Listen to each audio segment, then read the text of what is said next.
मंडळी, लग्नानंतर होईलच प्रेम या मालिकेमध्ये आपण बघतोय की मानिनीताई आणि काव्या या दोघींचा जबरदस्त तमाशा रंगलाय. आता ही काव्या मानिनीताईंना सांगते, शपथ घेऊन सांगते की तिचा आणि तिच्या भूतकाळाचा आता काहीही संबंध नाहीये. आणि ती मानिनीताईंना हे सांगत असते की माझ्या भूतकाळाशी काहीही संबंध नाहीये. मानिनीताई म्हणतात, खरंच? मग तुझा मित्र तर मानत असशील ना तू त्याला? मग काव्या म्हणते, नाही, मी ना त्याला माझा मित्र मानते ना माझा भूतकाळ, मी त्याच्याशी काहीही संबंध ठेवून नाहीये. त्यावर मानिनीताई म्हणतात, हो खरंच? काय ग काव्या, तू जर त्याला काहीही मानत नाहीस, तुझा संबंध नाहीये, तो तुझा मित्र पण नाहीये, तर आज दुपारी तुझी ओढणी त्याच्या हातात कशी होती? आता काव्याला ते सगळं दुपारचं प्रकरण आठवतं की जीवा तिला भेटला, तिची ओढणी अडकली होती, एक्सेट्रा एक्सेट्रा. मग काव्या ते आठवते आणि जरा विचार करते आणि मग बोलते. आता या मानिनीताई आधी म्हणतात, काय ग काव्या, बरोबर बोलते ना मी? तुम्ही दोघं भांडत होतात ना रस्त्यात? काव्या त्यावर उत्तर देते, हो भांडत होतो मानिनी काकू, पण मानिनी म्हणते, पण आता काव्या म्हणते, प्रश्न बरोबर विचारलात तुम्ही काकू, पण काय हो, जर माझ्या नंदिनी त्यांची ओढणी डिक्कीत अडकली असती आणि पार्थने जर तिला मदत केली असती, तर हाच प्रश्न तुम्ही पार्थला विचारला असता का? नंदिनीताई आणि पार्थ दोघांनाही विचारला असता का तुम्ही हा प्रश्न? मानिनी आता एकदम गप्प बसते. मग काव्या म्हणते, नाही ना. काव्या म्हणते, तुम्ही आता ज्याचं कोणाचं नाव घेतलं त्याच्याबद्दल माझ्या मनात असं काहीही नाहीये, पण काकू तुम्ही मला सांगा की माझ्या जागी नंदिनी ताई असते आणि तिला कुठल्या मुलाने मदत केली असती, आणि त्या मुलाच्या जागी जर पार्थच असता किंवा पार्थने एखाद्या मुलीला मदत केली असती आणि त्या मुलीच्या जागी नंदिनी ताईच असती, तर तुम्ही त्यांना हा प्रश्न विचारला असता का? प्रेक्षकांनो, काव्या मोठी हुशार आहे, आरेला कारे बरोबर करते. तसा आजचा एपिसोड पण चांगला आहे, पण कालच्या सारखा जबरदस्त नाहीये. पण आजचा एपिसोड पटापट सांगते. काव्या म्हणते, तुमच्या बाबतीत हे घडलं असतं तर? नाही, एखाद्या मुलाने जर एखाद्या मुलीची मदत केली तर काय बिघडतं? काकू, माझ्या गाडीच्या डिक्कीत माझी चाबी अडकली होती, मला काहीच करता येत नव्हतं आणि योगायोगाने तो मुलगा तिथे आला, त्याने मला मदत केली, पण मी ती नाकारत होते, म्हणून आमच्या दोघांचं भांडण झालं होतं. मी तेव्हा हेल्पलेस होते, मला मदत त्याच्याकडनं नाईलाजास्तव घ्यावी लागली आणि त्याने मला ती मदत केली, पण त्याने ती मदत मला काहीही न बोलता न गुंतता माझ्यात ही मदत केली आहे. मदत करून तो तिथून निघून गेला आणि मी सुद्धा. आमच्यामध्ये काहीही बोलणं झालं नाही आणि आमच्यात काहीही घडलेलं नाहीये. जसं तुम्हाला वाटतंय तसं. मी देशमुखांची सून आहे, मोहितांची लेक आहे मी. कितीही सहन नाही झालं ना तरी मी माझ्या आई वडिलांच्या संस्काराचा अपमान होऊ देणार नाही. काव्याने सडेतोड आणि रोखठोकपणे या मानिनीताईंना उत्तर दिलंय. काव्या म्हणते, मी माझा भूतकाळ मागे सोडला आणि माझ्या आयुष्यात कोणी नाहीये, हेच आजचं माझं सत्य आहे. आता मानिनी काकू ढसाढसा रडायला लागतात. ही यांची नेहमीची स्टाईल आहे बरं का. यांच्या अंगात आलं की या वाटेल तसा कोणालाही जाब विचारतात. म्हणजे नंदिनी सोबतही यांनी तमाशा केला होता ना मागे, आता काव्या सोबतही करून घेतला. आता लागतात त्या ढसाढसा रडायला. मग काव्या त्यांना जवळ घेते आणि म्हणते, काकू रडू नका. मानिनीताई म्हणतात, सॉरी ग Kavya, I am so sorry, मी तुला असा जाब विचारायला नको होता. काव्या, मनापासून सॉरी ग, मला संशय नव्हता घ्यायचा, माझ्या मनात संशय पण नाहीये, पण मी अशा पद्धतीने हे सगळं ऐकलं आणि घाबरून गेले ग काव्या. माझा जीव माझ्या मुलांमध्ये अडकलेला असतो ग, त्यांनी खुश राहावं, तुम्ही दोघींनीही खुश राहावं, मनापासून वाटतं ग मला. तुम्ही दोघी त्यांना खुश ठेवाल, मला माहितीये. काव्या, नंदिनी, तुम्ही दोघीही जे मागाल ते मी आणून देईल तुम्हाला, तुम्ही खुश राहा ग. माझा पार्थ ना काव्या खूप साधा बोळा आहे, मला मान्य आहे. लग्नानंतर तुमच्या दोघांमध्ये प्रेम व्हायला वेळ लागेल, मान्य आहे मला, पण दोघांचीही फसवणूक नको व्हायला. आणि काव्या, मला वचन दे, ते घटस्फोट वगैरे जे असतं ना त्याचा तू विचार पण करणार नाही. काव्या, देशील ना ग मला वचन? आणि काव्या, तुला अजून काही मला सांगावंसं वाटतंय का? असेल काही तर सांगून टाक. आता राहिलं सायलेलं यांनी मुद्दाम तिला प्रश्न विचारलाय. तेवढ्यात आता या काव्याच्या बेडरूमचं दार वाजतंय, कोणीतरी बाहेर आलंय. आता मानिनीताई म्हणतात, दार वाजल्यानंतर मानिनीताई म्हणतात, बघ काव्या, आलं बाई तुझं हे पात्र. काव्या, ए बेटा, माझ्या मनातल्या शंका तू दूर केल्यास. मी या बाबतीत तुला कधी काहीच विचारणार नाही, मी तुला प्रॉमिस करते. आणि या सगळ्याबद्दल मी पार्थला काही सांगणार नाही आणि तू देखील सांगायला जाऊ नकोस. आता या दोघी सासासुनामध्ये ही डील ठरली. आणि मानिनीताई दार वाजत असं म्हणून म्हणत असतात की आले आले. आता त्या काव्याच्या डोक्यावर हात ठेवतात, दार उघडायला जातात आणि म्हणतात, काव्या बेटा, मी आत्ताच जे बोलले ते लक्षात ठेव. तू आणि हा दोघे जण एकमेकांचा हात सोडू नका. आता हा म्हणजे दाराच्या आड जो आहे तो, बरं का प्रेक्षकांनो. आता इथे जरा सस्पेन्स रंगवलाय. मानिनीताई तू आणि हा असं म्हणतात तेव्हा दाराच्या मागे असतो जीवा. मानिनीताई दार उघडतात तेव्हा दाराच्या आड जीवा असतो. आता त्या जरा दचकतात जीवाला बघून आणि घाबरून म्हणतात, जीवा तू इथे? अरे तू आहेस होय, मला वाटलं पार्थच आलाय. पार्थ कुठे? आता जीवा आलेला असतो मानिनीताईंना बोलवायला. तो म्हणतो, अगं आई, बाबा आणि पार्थ दादा बाहेर चेस खेळताय, बाबांना भूक लागलीये, त्यांनी मला पाठवलंय. आई बाबा विचारतायत की आता भूक लागल्यावर काय मी चेस मधले प्यादे म्हणजे ते उंट आणि हत्ती खाऊ का? मानिनीताई म्हणतात, तुझे बाबा पण ना जीवा, अरे सांग त्यांना काही गरज नाहीये ते सगळं खायची. म्हणजे गंमत करतात त्या. अरे बाबा खूप भात उरलाय, सार आहे, मोदक आहेत, चला आपण सगळेच जेवायला बसूयात. चल ग काव्या तू पण चल. आता असं म्हणून त्या काव्यालाही आवाज देतात आणि निघून जातात. पण आता जीवा आणि काव्या दोघेही एकमेकांकडे बघायला लागतात. आता काय झालंय जीवाला काही माहिती नाहीये, पण काय झालंय हे काव्याला मात्र माहिती आहे. पण आता या क्षणाला ती जरा शांत बसली आहे. काय गोंधळ झालाय ते कळलंय ना प्रेक्षकांना तुम्हाला. मानिनीताईंना जे सत्य कळलं ते अर्धवट. जसं नेहमीप्रमाणे मालिकेत दाखवतात, तो काहीतरी आपला अर्धवट ऐकवतात आणि असं दाखवतात, झालं सस्पेन्स रिव्हील झालं. पण अजूनही जीवा आणि काव्याचं सस्पेन्स काही रिव्हील झालेलं नाहीये बरं का. नेहमी या मालिकेमध्ये काही ना काही कारण असतंच बाबा सस्पेन्स रिव्हील करायला. तर असो, आता जीवा आणि नंदिनी या दोघांचं सीन दाखवलाय. दोघे पण रात्र झालीये म्हणून झोपायची तयारी करत असतात. आता सहज जीवा नंदिनीशी जरा गप्पा मारतो. जीवा म्हणतो, काय ग चकाचक बाई, तुझ्या दृष्टीने या वर्षीचा गणेशोत्सव कसा साजरा झालाय तुझ्या आनंद आश्रमातला?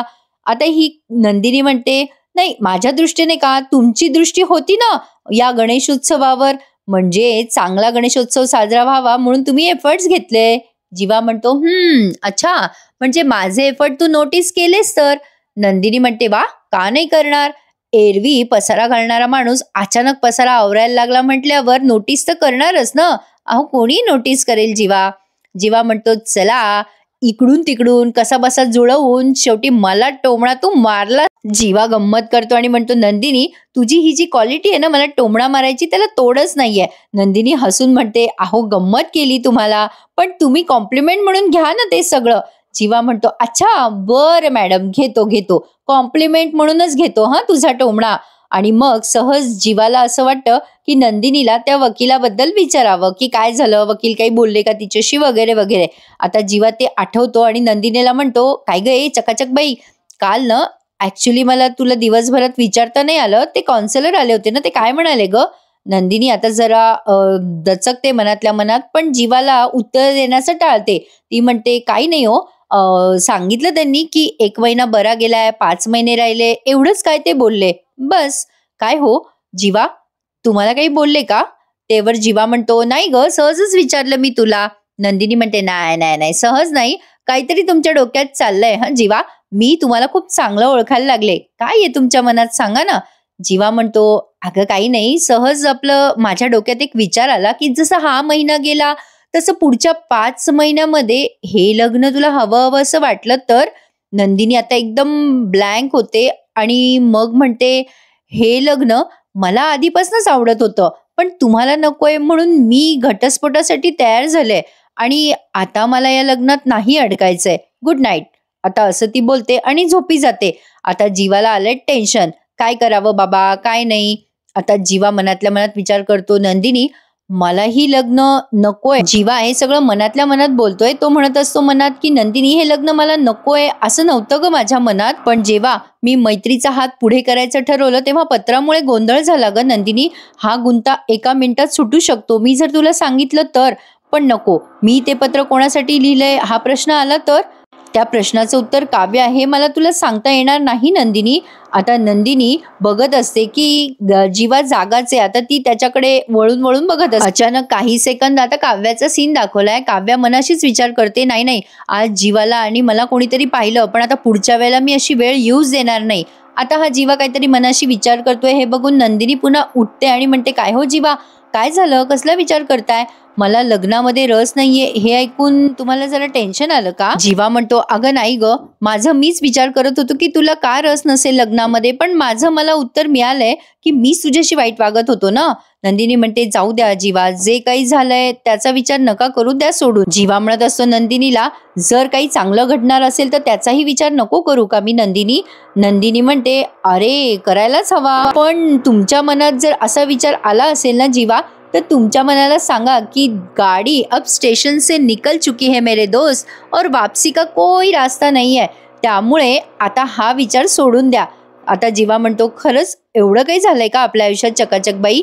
नंदिनी म्हणते, म्हणजे काय? हो, अहो एखादा धागा तोडल्यानंतर त्याची गाठ बांधली गेली तरी जोडल्या गेल्याची खात्री नसते जीवा. जीवा म्हणतो, ओ अच्छा, म्हणजे तू क्लिअर आहेस. जसा हा 1 महिना बरा गेला तर यापुढचे 5 महिने बरे जातील, उत्तम जातील किंवा छानच जातील, असं काही वाटत नाहीये का तुला? नंदिनी म्हणते, जातीलही पुढचे 5 महिने चांगले, पण माझं ठरलंय की यापुढे मी तुमच्या पुढे नसणार आहे. जीवा म्हणतो, अगं नंदिनी, पण नात्यात एकमेकांच्या मागे पुढे नाही तर एकमेकांच्या सोबत राहायचं असतं. आता नंदिनी एकदम ते त्याचं ऐकते आणि जरा तिला खटकतं आणि जरा सेकंद विचार करते आणि हसायला लागते आणि म्हणते, बाप रे, किती फिल्मी बोलायला लागलाय जीवा तुम्ही अचानक. जीवा म्हणतो, अच्छा, म्हणजे तू जेव्हा म्हणतेस की अब बहुत देर चुकी है, गाडी स्टेशन से निकल चुकी है, वापसीचा कोई रास्ता नाही आहे, ते म्हणलं की ते फिलॉसॉफी, आणि मी बोललो की माझं फिल्मी. वा रे वा नंदिनी. नंदिनी म्हणते, अच्छा, एखादी गोष्ट कोण बोलतंय ना यावर ठरतं ते काय असतं काय नाही ते. जीवा म्हणतो, अच्छा, एखादा माणूस कसं वागतं त्यावरूनही कळतं ना की त्याच्या मनात काय सुरू आहे. जसं आज मी हरवलो होतो तेव्हा तुझ्या मनात काहीतरी सुरू होतं ना नंदिनी म्हणते, काय छे छे, नाही हो, छे छे छे, माझ्या मनात असं काही आलंच नाही, एवढं काही वाटलंच नाही हो मला. जीवा म्हणतो, हो का, मग मी हरवल्यावर एवढी पॅनिक का झाली होतीस? नंदिनी म्हणते, ते आपल्या सहज काळजी वाटली मला म्हणून. नंदिनी तिच्या भावना लपवत असते पण जीवाला कळलंय. जीवा म्हणतो, नाही नाही नाही नाही, तुझ्या मनात काहीतरी होतं नंदिनी, खरं सांग मला, काय विचार करत होतीस तू? आता नंदिनी म्हणते, रूममेट म्हणून विचार करत होते ना मी तुमचा जीवा, माझ्या मनात दुसरं काही नाही. आणि तुम्ही मला इतके प्रश्न का विचारताय जीवा? नाही, मला काळजी वाटावी म्हणून मुद्दाम तर गायब नाही झालात ना तुम्ही जीवा. तुम्ही तसं केलं असेल तर तुम्ही का केलं असेल ते कळलं हं मला. तुम्हालाही हे लग्न हवं हवं वाटायला लागलंय ना? जीवा आता एकदम तिच्याकडे बघतो आणि बघतच राहतो. नंदिनी म्हणते, काय झालं जीवा, द्या आता माझ्या प्रश्नाचं उत्तर. माझ्या प्रश्नाचं उत्तर नसतं हं तुमच्याकडे, पण तुम्हाला मात्र मला भरपूर प्रश्न विचारायचे असतात. कठीण आहे बाबा. तुम्ही ना दिवसभर वडापाव शोधून शोधून दमलाय आणि मी तुम्हाला शोधून शोधून थकले, त्यामुळे गुड नाईट, बाय, मी झोपते आता, असं म्हणून नंदिनी झोपते. आणि जीवा मात्र मनात विचार करतोय, नंदिनी, मला हे लग्न हवंय की नकोय या बाबतीत क्लिअर नाहीये ग अजून मी, पण गेले 2 दिवस तू मनसोक्त हसलीस हे बघून मला खूप छान वाटलं. आता इथे पुन्हा मालिकेचं आपल्या शीर्षक गीत ऐकवलंय. नंदिनी झोपलेली असते तेव्हा जीवा तिच्या अंगावरती असं चादर वगैरे टाकतो आणि बघतो तिच्याकडे, स्माइल करतो आणि झोपी जातो स्वतः सुद्धा. नंदिनी मात्र आता झोपली आहे पण ती झोपायचं नाटक करते असं त्यांनी दाखवलंय. बापरे प्रेक्षकांनो, एवढा कॉम्प्लिकेटेड होता ना हा सीन, आणि काय डायलॉग असतात अवघड अवघड. एखादा लाईक करायला विसरत जाऊ नका हो रिव्ह्यू ऐकल्यावर. आवडल्यास नक्की लाईक करत जा, तेवढंच आपलं मेहनतीला एफर्ट मिळाला असं समाधान वाटतं, जे मी तुम्हाला नेहमीच सांगत असते. व्हिडिओ आवडल्यास जरूर लाईक करत जा. तर बघा पुढच्या सीनमध्ये त्यांनी असं दाखवलंय की काव्या अचानक दचकून उठते बरं का, आणि तिला तहान लागलेली असते, पण दिवसभरात जे काही झालंय त्यामुळे ती जरा टेन्शनमध्येच असते. ती मनाशी विचार करत असते, हे काय होऊन बसलंय सगळं, जी गोष्ट नाही होण्याचा मी प्रयत्न करत होते ती गोष्ट शेवटी घडलीच.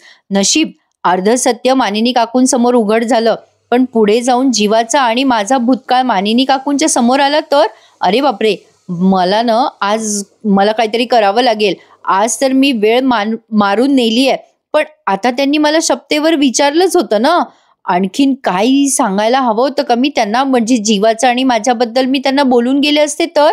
नाही, मी जर सगळं सांगितलं खरं खरं तर घर डिस्टर्ब होईल. आधीच मी मूर्खपणा केला तेव्हा ते जीवाच्या अंगाशी शेकलं होतं, पण मानिनी काकूंना कोणी सांगितलं असेल आमच्याबद्दल. अचानक मानिनी काकूंना पुन्हा संशय आला तर, आणि पुन्हा हे घडलं तर, त्यांना जर काही कळलं तर. नाही, जीवाला आणि मला एकत्र बाहेर पाहिल्यामुळे संशय आलाय. आता मी पुढच्या वेळेला अशी वेळ नाही येऊ देणार. पण काव्या, तू का केलंस असं? कशाला त्या जीवाशी बोललीस?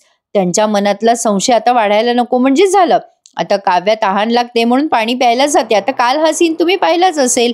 काव्या किचनमध्ये जाते तेव्हा जीवा पण तिथे पाणी प्यायला आलेला असतो. दोघेही एकमेकांच्या समोरासमोर येतात. काव्या म्हणते, काय रे जीवा, कशाला माझ्या मागे मागे येत असतोस नेहमी? जीवा म्हणतो, ए काव्या, वेडी आहेस का? मी कशाला तुझ्या मागे मागे येऊ? काव्या म्हणते, मग मी इथे आल्यावरच तू कसं काय आलास रे पाणी प्यायला? जीवा म्हणतो, ए मला काही इंटरेस्ट नाहीये काव्या, मी पण पाणी प्यायलाच आलो होतो इथे. आणि जशी तुला तहान लागू शकते ना, तशी मला पण तहान लागू शकते. काव्या म्हणते, एवढा टोमणा मारायची गरज नाहीये, मी सांगते ते ऐक. जीवा म्हणतो, अरे काय तुझं ऐकायचं बाकी राहिलंय? काव्या म्हणते, तुला ऐकून घ्यावं लागेल. हे बघ, काल माझी ओढणी अडकली होती ना गाडीमध्ये, तेव्हा कोणीतरी बघितलंय आपल्या दोघांना आणि मानिनी काकूंना ते सांगितलंय. जीवा ते ऐकतो आणि घाबरतो आणि म्हणतो, काय? आता काव्या म्हणते, त्यांनी मला विचारलं स्पष्टपणे की तुझं काही अफेअर होतं का लग्नाच्या आधी वगैरे वगैरे. जीवा म्हणतो, काय? कोणी पाहिलं आपल्याला? आणि आईला कोणी सांगितलं असेल हे सगळं? काव्या म्हणते, मला नाही माहिती, पण ज्यांनी कोणी आपल्याला बघितलंय त्यांनी तुझा चेहरा बघितलेला नाहीये, फक्त माझाच चेहरा पाहिलाय. फक्त हीच गोष्ट त्यांनी ऑब्झर्व केली आहे. भूतकाळ आणि भविष्यकाळ दोन्हीही आपला विस्कटून टाकलाय रे या वर्तमान काळाने. जीवा म्हणतो, बरोबर आहे तुझं, हे सगळं कोणाला कळता कामा नये, आणि नाहीतर आपलं कुटुंब अख्खं उद्ध्वस्त होईल. काही झालं तरी हे कोणाला कळता कामा नाहीये काव्या, कारण आता मी हे नंदिनीला नाही सांगू शकत आणि तू सुद्धा पार्थदादाला नाही सांगू शकत. ठीक आहे, पण आईने मागोवा घेतला, पण तिला खरं कळलेलं नाहीये अजून सुद्धा. पण तिला जर खरं कळलं तर? आता हे दोघं एकमेकांमध्ये असं बोलतच असतात. तेवढ्यात मानिनी काकू येतात आणि लाईट लावतात स्वयंपाकघरात आणि मग होतो तमाशा. मानिनी काकू आता या दोघांकडे बघतात आणि खूप चिडतात आणि म्हणतात, तुम्ही दोघं, जीवा तू आणि काव्या, तुम्ही दोघं एकमेकांच्या रिलेशन मध्ये, असं काहीतरी त्या बडबडतात. आणि अचानक काव्याची झोपमोड होते. म्हणजे काव्या हे स्वप्न बघते. प्रेक्षकांनो, केवढा लंबालचक सीन घेतला बाबा. थोडक्यात दाखवला असता तर कळलं असतं ना. असो, मनी वसे ते स्वप्नी दिसे असं काहीतरी काव्याला झालंय. तर मानिनी काकू तर चक्क स्वप्नामध्ये तिला हाकलून देतायत. तसं पाहायला गेलं ना प्रेक्षकांनो, तर काव्या आणि जीवा हे खूप मॅच्युअर्ड कपल दाखवलेत. त्यांनी स्वतःचं प्रेम प्रकरण लपवून ठेवलं, कारण त्यांना त्यांच्या कुटुंबाची काळजी आहे. त्यांनी त्या प्रेमाचा त्याग केलाय. त्यांनी हे सगळं त्यांच्या कुटुंबासाठी केलंय आणि त्यात हे सगळं त्यांनी जे केलंय ते खरं तर कौतुकास्पद आहे, असं म्हणायला हरकत नाहीये. प्रेमाचा त्याग करणं वगैरे मोठी गोष्ट असते असं फिल्मी म्हणतात, पण ठीक आहे, व्हॉट एव्हर. जे काही या दोघांनी केलंय ते कुटुंबाच्या भल्यासाठी केलंय, हेच काय ते मला तुम्हाला सांगायचंय. त्यामुळे या दोघांना विनाकारण दोष देण्यात काही अर्थ नाहीये ना. मानिनीताई तर खूपच अतिरेक करतात बाबा, फारच आताताई दाखवल्या आहेत त्या. म्हणजे अचानक प्रेम तर प्रेम, किती प्रेम, त्या प्रेमाला काही मर्यादा नाही. राग तो राग, किती राग, त्या रागालाही काही मर्यादा नाही, अशी मानिनी दाखवली आहे. तर असो, असा तमाशा ती करायला लागते आणि तिला चक्कर येऊन ती बेशुद्ध पडते. मानिनी असं स्वप्नात बघते काव्या आणि डचकून जागी होते. आता हा पार्थही तिच्या मागे मागे उठतो आणि म्हणतो, काय झालं काव्या, काही स्वप्न पडलं का? काव्या घाबरलेली असते आणि एपिसोड इथे समाप्त होतो. बरं, आता पुढच्या प्रोमोतनं प्रेक्षकांनो, या मानिनीच्या मैत्रिणीने ठरवलंय, काही झालं तरी मानिनीच्या घरात भांडणं झालेच पाहिजे. आता या मानिनीने तिला फोन केला आणि सांगितलं, सुनीता तुम्हाला जे काही बोलली तसं काही नव्हतं. मग ती सुनीता म्हणते, अगं मानिनी, मी जे बघितलं ते खरंय, मी कोणाचीही नजर बरोबर ओळखू शकते.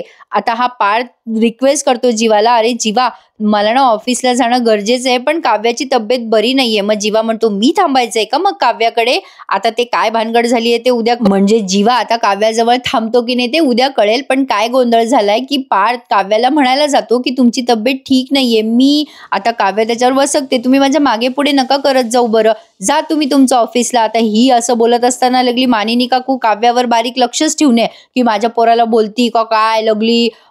प्रेक्षकांनो, शेवटी त्या सासू म्हणूनच अंगात आणतात.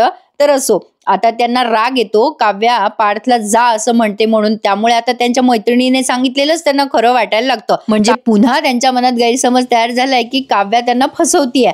अरे देवा प्रेक्षकांनो, वैताग आला हो, खरंच वैताग आला. करा एकदाच मोकळं, काय सत्य सांगायचं ते सांगून टाका आणि डोक्याला टेन्शन देऊ नका म्हणावं. तर असं काहीतरी भानगड आहे बाबा. आता बघूयात उद्या काय पुन्हा नवीन तमाशा रंगतोय या मालिकेमध्ये. आजचा भाग हा असा होता, पण उद्या रविवारचा या मालिकेचा एपिसोड आहे का मला कमेंट करून नक्की सांगा. भेटूयात उद्या मग नवीन रिव्ह्यू मध्ये, नवीन एपिसोडच्या रिव्ह्यू मध्ये. तोपर्यंत टेक केअर आणि please like, share and subscribe. धन्यवाद.